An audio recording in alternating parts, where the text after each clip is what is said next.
कोई चलता पग चिन्हों पर कोई पग चिन्ह बनाता है। कुछ इसी तरह की शख्सियत से आज आपको हम मिला रहे हैं, रूबरू कर रहे हैं। नामवर सिंह जी हमारे बीच हैं, जो बहुत प्रसिद्ध साहित्यकार हैं, वरिष्ठ साहित्यकार हैं, आलोचक हैं। इनकी प्रशंसा करना मैं सोचती हूँ कि सूरज को दीपक दिखाने की तरह है। इसलिए ज़्यादा ना बोलते हुए मैं कुछ प्रश्न नामवर सिंह जी से करना चाहूँगी और मुझे लगता है कि आप सभी को अच्छा लगेगा। तो आइए मिलते हैं नामवर सिंह जी से। नामवर सिंह जी, आपका बहुत बहुत स्वागत है, अभिनंदन है, आपका वंदन है। धन्यवाद, आभार। नामवर सिंह जी, पहला प्रश्न मैं आपसे करना चाहूँगी कि आपकी साहित्यिक यात्रा किस प्रकार शुरू हुई?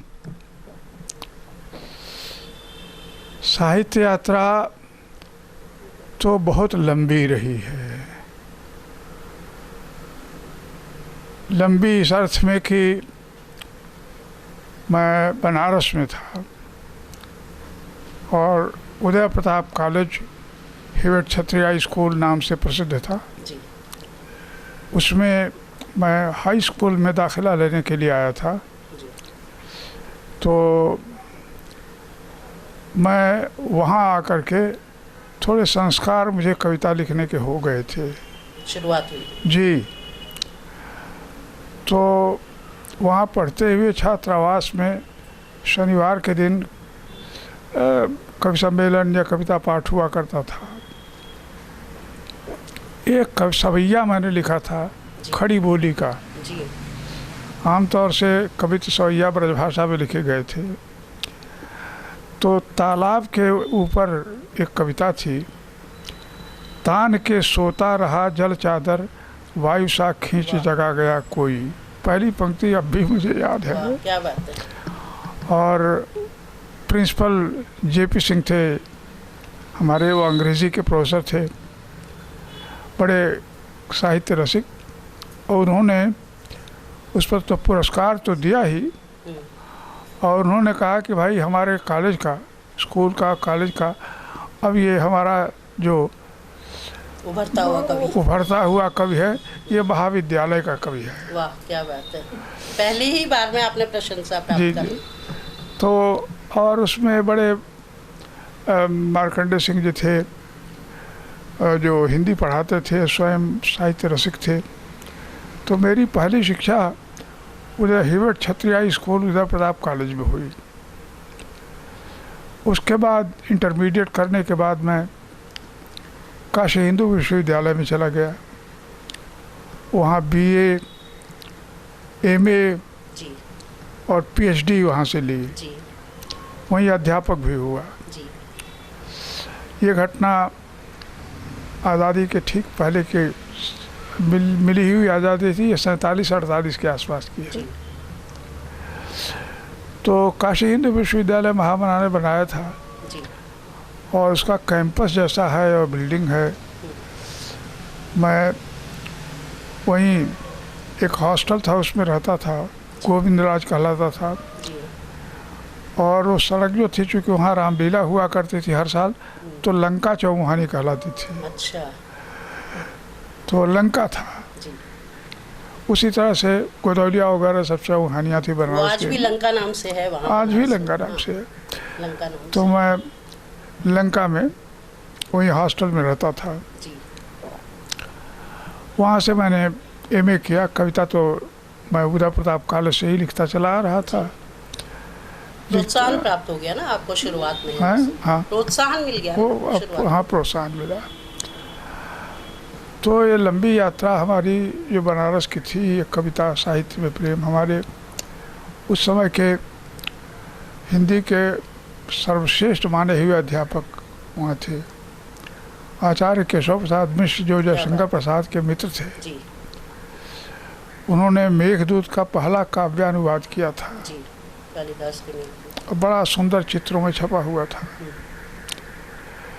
तो पंडित केशव प्रसाद मिश्र हमारे पहले विभाग के अध्यक्ष भी थे। बाद में आचार्य हजारी प्रसाद द्विवेदी आए। क्या बात है। तो आचार्य केशव प्रसाद मिश्र के बाद मुझे आचार्य हजारी प्रसाद द्विवेदी जैसा गुरु मिला। उनका सानिध्य प्राप्त हुआ आपको? जी। और उसके बाद जीवन यात्रा में दूसरा पड़ाव था मुझे जोधपुर विश्वविद्यालय में सीधे मैं लेक्चरर था जी। और ऑफ़र दे करके प्रोफेसर का बुलाया गया। वाह। और जिस आदमी ने बुलाया था वो क्रिश्चियन थे, केरला के, अच्छा। वीवी जॉन, अच्छा। और वो इंग्लिश के प्रोफेसर रह चुके थे। उन्होंने ऑफ़र दे करके और कहा कि टिकट दे रहा हूँ, ये छोटा प्लेन आता है, तुम उससे आ जाओ, ज्वाइन करो। बहुत बड़ी बात थी उस समय की। तो जोधपुर विश्वविद्यालय में हिंदी विभाग में प्रोफेसर अध्यक्ष होकर के गया, बाद में वहाँ डीन भी रहा। और नया पाठ्यक्रम मैंने बनाया। पहली बार मुझे मिला था कि जो BHU में नहीं कर सका था, जी, वहाँ यहाँ मैंने कर दिखाया आपने। नया पाठ्यक्रम मैंने बनाया। जी। अपनी चॉइस के कुछ लोगों को उन्होंने कहा कि कुछ जगह खाली थी, उनको रख लीजिए। तो मैंने कुछ अपॉइंटमेंट भी किए। और ये करीब 2.5-3 साल का समय हुआ था। उसी बीच मुझे ऑफ़र मिला आगरा से, जी। कन्हैयालाल माणिकलाल मुंशी इंस्टीट्यूट, जी। और उसके प्रोफेसर डायरेक्टर के रूप में। वाह। तो मैंने जान साहब से कहा कि मुझे तो क्षमा कीजिए, ऐसा ऐसा आगरा है, और चाहता आप हूँ। भी अब मैं लौट जाना चाहता हूँ, राजस्थान में बहुत रह लिया। आया, लेकिन उसी समय जब तक आगरा मैंने ज्वाइन किया, वहाँ से तुरंत मेरे मुझे टेलीग्राम मिला कि नया विश्वविद्यालय जवाहरलाल नेहरू विश्वविद्यालय खुल रहा है जी। और आप प्रोफेसर के रूप में बुलाए जा रहे हैं। जी। तो KM इंस्टीट्यूट में ज्वाइन तो किया था। राव साहब थे वहाँ, पुराने ICS थे, वाइस चांसलर थे। उन्होंने कहा देखो ज्वाइन कर चुके हो और 10 दिन भी नहीं हुए हैं, तुम जा रहे हो, तो मैं चाहूँ तो तुमको 3 महीने रोक सकता हूँ टेक्निकली। बिना नोटिस के जा रहे थे। हाँ, लेकिन चूँकि एक बड़ी जगह जा रहे हो इसलिए तो छोड़ तो रोकूंगा। देता हूँ, लेकिन एक बात है, महीने भर की तनख्वाह जो तुमको देने वाला हूँ वो काट लूँगा। वाह, क्या बात। तो अगर दिया ही नहीं आपने, काटना क्या है? बोले अपने पॉकेट से दो। लेकिन वो 1 महीने की तनख्वाह तुमको देनी ही पड़ेगी। वो दे करके वहाँ से फिर JNU में आया। नया विश्वविद्यालय था, चुनौतियाँ थीं, और मैं प्रोफेसर हेड था। तो यहाँ मुझे मन मुआफिक जिन लोगों को मैं अपॉइंट कर सकता था, किया आपने। अपना सेंटर बनाया, नया कोर्स बनाया मैंने, और स्वयं मन लगा करके चुने हुए विद्यार्थी रहते थे। संख्या हम लोग ज़्यादा रखते ही नहीं थे, मुश्किल से 15-16 रखते थे। जी। जो छोटे से क्लास में आए, बड़ा क्लास होने पर तो भीड़ हो जाती है, बैठ के पढ़ाता था, समझाता था। और उस विश्वविद्यालय ने रिटायर होने के बाद 5 साल एक्सटेंशन भी दिया मुझको। वाह। क्योंकि वो तो काम के हिसाब से मिलता है ना एक्सटेंशन आपको। जी, आपका काम अच्छा होता है तो एक्सटेंशन मिलता है। तो मुझे 5 साल और एक्सटेंशन मिला, और 80 होने के बाद फिर मैं, बल्कि 85 कहिए,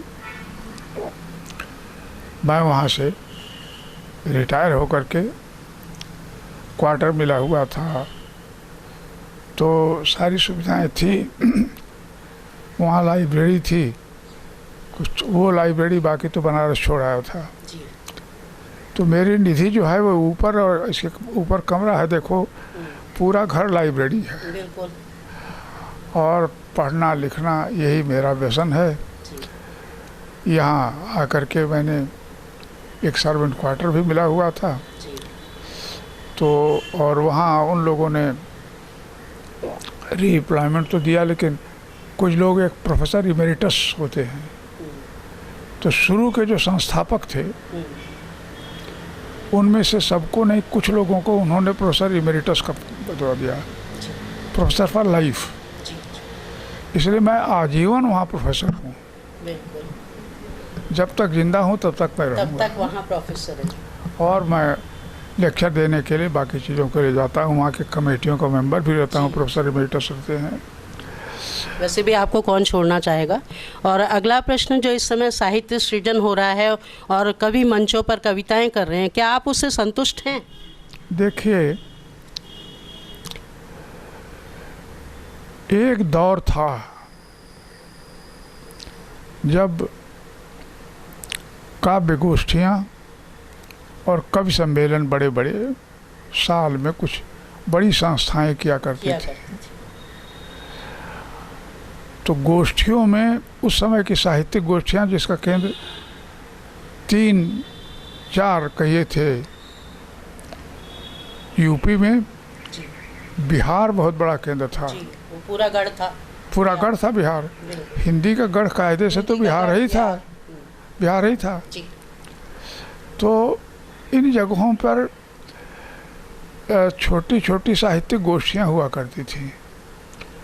कविता पाठ भी होता था, कहानियाँ पढ़ी जाती थी, निबंध पढ़े जाते थे, उपन्यासों के अध्याय पढ़े जाते थे। हुआ करती थी। हाँ, वो संस्थाएं, मैं इसलिए कह रहा हूँ कि अब वो संस्थाएं ख़त्म हो गई हैं। अब वो स्थानीय काव्य गोष्ठियाँ जो हर नगर में हुआ करती थी, कस्बे में हुआ करती थी, यहाँ की प्रतिभाएं उभरती थी, वही लोग आगे चल कर के इतिहास में अपना नाम कमाते थे।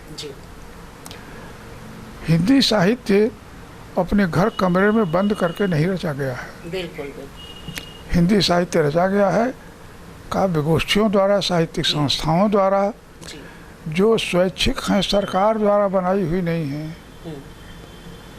खुला आकाश चाहिए ना उसके लिए। हाँ, और वो खुला आकाश, वहाँ का साहित्य मंडल, तो उस समय एक तो पाटलिपुत्र तो था ही, आरा बहुत बड़ा केंद्र हुआ करता था, मुंगेर हुआ करता था, मुंगेर के तो बहुत किस्से हैं, और मुजफ्फरपुर हुआ करता था।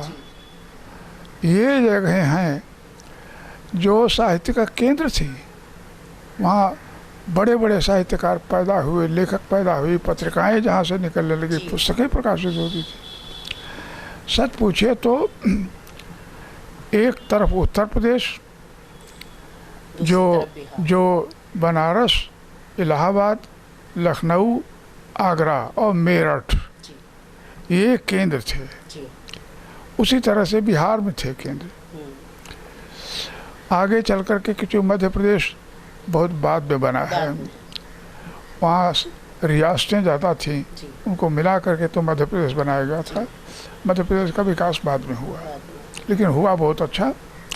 और स्वयं उनकी राजधानी है, बाद में अशोक वाजपेयी वगैरह आए तो भारत भवन बनाया गया था वहाँ। तो साहित्य का वो भी बहुत अच्छा केंद्र बन गया था। इसलिए सच पूछिए तो हमारा हिंदी साहित्य किसी सरकार की मदद से बनने वाला नहीं है। यह हमारे देश के शिक्षित पुरुष और स्त्रियां, सभी धर्मों के और सभी वर्गों के लोगों के द्वारा मिलकर बनाया जाएगा, बनता है। उन्होंने बनाया है। सरकार उससे मदद बाद में देती है, खड़ा हो जाता है तो मदद, क्योंकि सरकार को ही तो काम करना है, उनका एक बजट होता है, वो खर्च तो करना है, बजट के अनुसार काम करते हैं। लेकिन कुल मिला करके ये सरकार द्वारा बनाया हुआ है, जिसको भारत सरकार या मध्य प्रदेश की सरकार या किसी राजनीतिक दल की सरकार को श्रेय नहीं है। बाद में ये संस्थाएं बनी, पुरस्कार वगैरह देने लग गई, लेकिन साहित्य सृजन का जहाँ तक सवाल है, वो हमारे लोक जीवन और शिक्षित समुदाय के बीच। और सबसे बड़ी बात इसमें उपलब्धि देखें आपकी, पहले पुराना इतिहास देखें तो एक कवयित्री ले दे करके मीराबाई मिलती थी। आज ढूंढिए तो कतार लगी हुई है।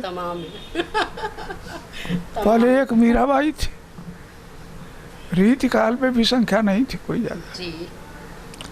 उसी प्रश्न पे मैं आ रही हूँ आपके पास। तो मैं यही कह रहा हूँ कि सबसे बड़ी उपलब्धि है हमारी स्वाधीनता की।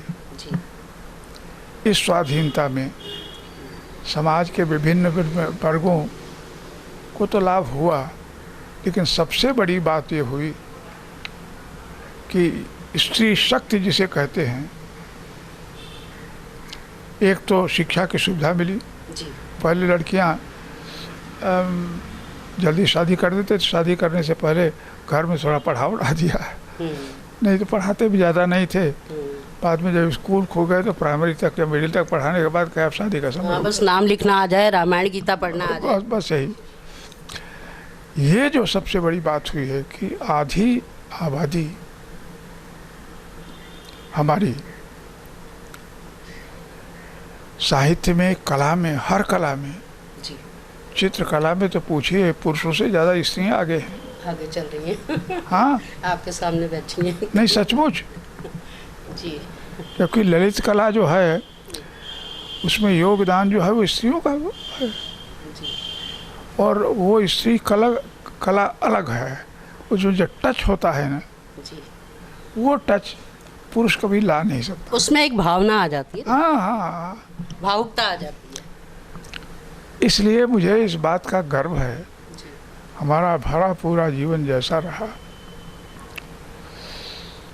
पत्नी अब नहीं है, 2 बच्चे हैं, एक बेटी है जो दयाल सिंह कॉलेज में पढ़ाती है, रीडर है, और बेटा एक हमारा वो इंजीनियर था, उसको मैंने रूस में पढ़ाई की थी, जी। और बाद में वो भारत में आने के बाद वो इंडियन एयरलाइंस में जी। बड़े अच्छे पद पर गया, जी। और बड़ी अच्छी नौकरी उसको मिली थी। जी। उसके एक बेटा एक बेटी है। जी। उसकी शादी मैंने केदारनाथ जी की बेटी से की है। वाह, क्या बात है। केदारनाथ, साहित्यिक परिवार में। हाँ, जी। तो केदारनाथ जी से मैंने कहा कि आप JNU में आ जाइए, उसके बाद मैं आपकी बेटी से अपने बेटे की शादी करूंगा। पहले शादी अगर कर दूंगा तो आपको ला नहीं पाऊंगा यहाँ। फिर लोग कहेंगे आपकी उससे आए, मदद हाँ। से आए। शादी की, उनकी बेटी से इसकी शादी हुई है, और अभी अभी वो 1 साल अमेरिका में रह करके आया है, 1 हफ्ता हुआ। उसका एक बेटा है, एक बेटी है, दोनों, एक न्यूयॉर्क में है, दूसरा सैन फ्रांसिस्को में है। जी। इसलिए कुल मिलाकर के देखें तो परिवार की दृष्टि से एक भरा पूरा परिवार है। जी, आप बहुत प्रसन्न हैं। और मुझे कोई कमी नहीं मालूम होती है। एक भरा पूरा जीवन स्वयं जिया, परिवार भी बनाया, और दिल्ली में सिर छिपाने के लिए एक जगह है, जी।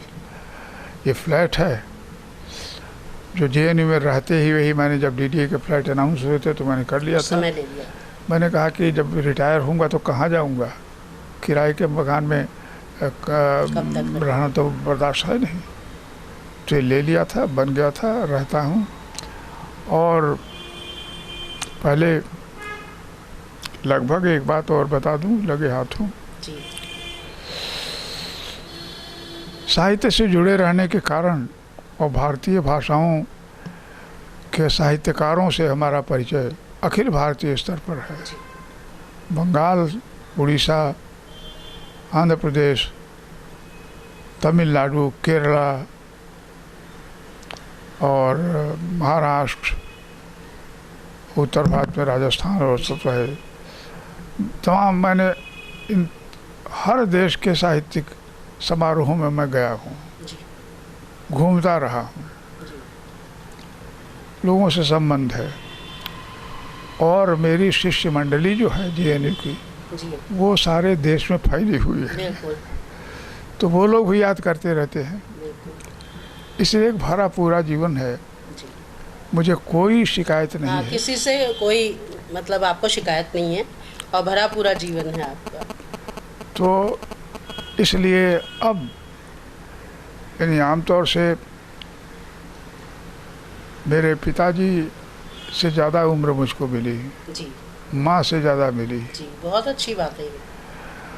और ये कि व्यवस्थित ढंग से खान पान में संयम रखना, संतुलित रखना, यही है कि दवा न लेनी पड़े और जीवन जो है चलता रहे। जी, जी। इसलिए आप लोगों की शुभकामनाओं से जी। और अच्छा जीवन चल रहा है आपका। हाँ। और हम चाहते हैं कि ट्रू मीडिया के माध्यम से आप लोगों को और आज के युवा साहित्यकारों को या देश के जो भावी नागरिक हैं उनको क्या संदेश देना चाहेंगे? देखिए, हाँ, हमारे यहाँ एक कहावत है,